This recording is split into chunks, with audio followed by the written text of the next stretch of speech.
केसी त्यागी ने चिराग पासवान को ऑफर दिया है। अब सवाल ये उठ रहे हैं कि इस ऑफर को किस तरह से देखा जाए। हमारे साथ बिहार विधानसभा में सत्तारूढ़ दल के गठबंधन के जो उप मुख्य सचेतक हैं वो हमारे साथ हैं, अख्तरुल ईमान साहब, उनसे बात कर लेते हैं। ये जो ऑफर केसी त्यागी ने दिया है इसको किस तरह से आप लोग देखते हैं? नहीं, अच्छा ऑफर है।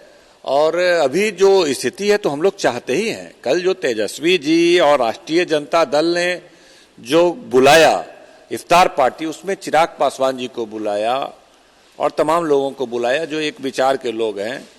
तो उद्देश्य यही है कि सबको मिलकर अब साथ आना चाहिए और भारतीय जनता पार्टी को सत्ता से हटाना है तो तमाम लोग को मिलकर आना चाहिए। इसीलिए हम लोगों ने भी बुलाया, राष्ट्रीय जनता दल ने बुलाया और उधर से जदयू के एक बड़े नेता का बयान भी आया है। तो ये स्वागत योग्य है। हम लोग चाहेंगे कि चिराग जी अपने गठबंधन के साथ आए रहें और मिल करके हम लोग के साथ। लेकिन सवाल ये भी खड़े हो रहे हैं ना कि आपने देखा होगा कि मुख्यमंत्री का जो इफ्तार पार्टी था या जेडीयू का इफ्तार पार्टी था उसमें चिराग नहीं गए, लेकिन तेजस्वी ने जो बुलाया उसमें चिराग आए।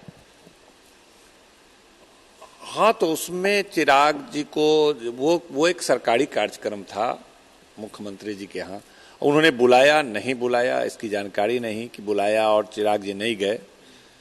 लेकिन हम लोग भी ये बात कहेंगे जो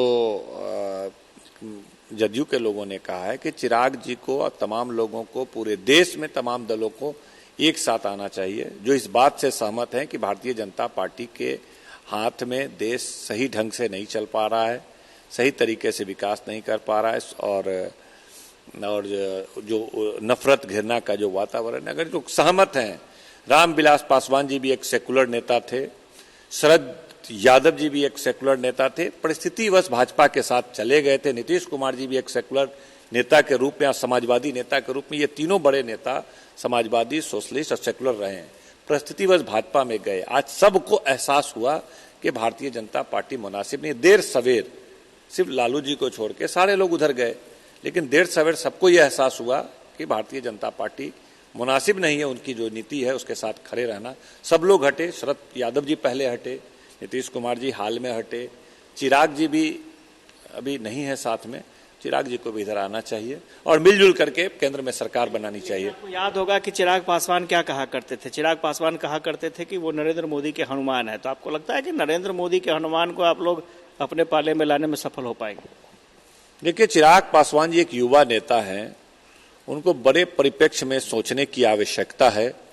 उनकी पार्टी या उनके पिताजी एक बड़े सेकुलर नेता और एक बड़े समाजवादी नेता के रूप में पूरे देश में जाने जाते हैं।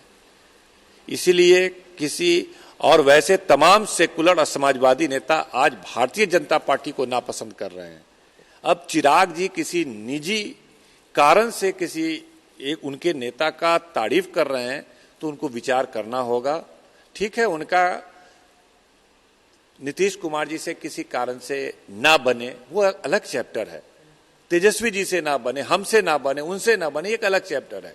लेकिन देश के बड़े परिप्रेक्ष्य में उनको यह सोचना पड़ेगा कि जो एक छवि, जो एक विचारधारा रामविलास पासवान जी का था, जो आदर सम्मान तमाम जाति बिरादरी के लोगों में एक सेकुलर नेता, समाजवादी नेता के रूप में जो प्रतिष्ठा उन्होंने पाया है, उस प्रतिष्ठा को बरकरार रखना और उसको आगे ले जाना चिराग पासवान जी की जिम्मेदारी है। वैसे में उनको एक बड़ा निर्णय लेना पड़ेगा, सोच समझ कर निर्णय लेना पड़ेगा। किसी का हनुमान बन करके वाली बयान देना मेरे ख्याल से उचित नहीं है, मुनासिब नहीं है। इस्लाम थे और ये बता रहे थे कि चिराग पासवान को किस तरह का स्टैंड लेना पड़ेगा, क्योंकि रामविलास पासवान की जो इमेज थी वो सेकुलर इमेज थी और चिराग पासवान को भी संभवतः उसी रास्ते पर चलना चाहिए। कैमरा पर्सन श्याम के साथ आशुतोष चंद्र, न्यूज़ पटना।